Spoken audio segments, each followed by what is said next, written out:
విశాల్‌కు పెళ్లి ఎప్పుడవుతుందో తెలియదు కానీ, ఎప్పుడూ ఆయన పెళ్లి వార్తలు మాత్రం వైరల్ అవుతూనే ఉంటాయి. ఆ మధ్య వరలక్ష్మి శరత్ కుమార్‌తో ప్రేమ పెళ్లి అంటూ వార్తలు వైరల్ అయ్యాయి. పెళ్లి పీటల వరకు వెళ్లిన వారి పెళ్లి వ్యవహారం చివరి నిమిషంలో తేడా కొట్టింది.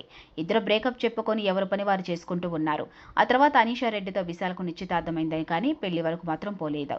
అనీషాతో పెళ్లి వరకు వెళ్లకుండానే కేవలం నిశ్చితార్థంతోనే విశాల్ పెళ్లి ఆగిపోయింది. దానికి కారణాలు ఏంటనేది ఇప్పటివరకు తెలియలేదు. ఆ తర్వాత కూడా ఒకరిద్దరి పేర్లు విశాల్ పెళ్లి విషయంలో వినిపించాయి. ఏవీ కార్యరూపం దాల్చలేదు. ఇప్పుడు కొత్తగా అభినయ పేరు వైరల్ అవుతుంది. త్వరలోనే నటి అభినయతో విశాల్ పెళ్లి అనేలా వార్తలు వైరల్ అవుతున్నాయి. ఈ వార్తలపై కోలీవుడ్‌లో ఓ మ్యాగజైన్ ఇచ్చిన ఇంటర్వ్యూలో అభినయ రియాక్ట్ అయింది. నటి అభినయ గురించి ప్రత్యేకంగా చెప్పవలసిన అవసరం లేదు.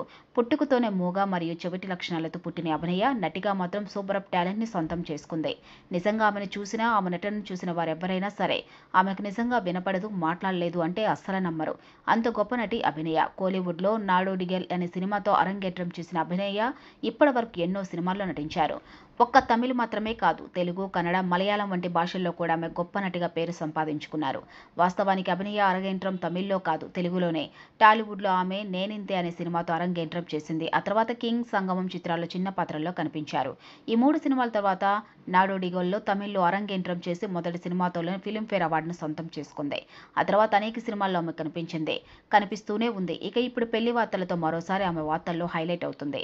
తన పెళ్లిపై వస్తున్న వార్తలు, ముఖ్యంగా విశాల్‌తో పెళ్లి అనే వార్తలపై అందరికీ క్లారిటీ ఇచ్చే ప్రయత్నం చేసింది అభినయ. విశాల్‌తో పెళ్లి అనే వార్తలను ఆమె ఖండించింది. తనకు ఎప్పటినుంచో ఒక బాయ్ ఫ్రెండ్ ఉన్నాడని, అతనితో రిలేషన్‌లో ఉన్నానని అభినయ వెల్లడించారు. ఆ బాయ్ ఫ్రెండ్ మాత్రం హీరో విశాల్ కాదని స్పష్టం చేశారు. హీరో విశాల్‌తో ప్రేమలో ఉన్నట్టు కొన్ని వెబ్‌సైట్‌లో వచ్చిన వార్తలపై తాజాగా ఆమె వివరణ ఇచ్చారు.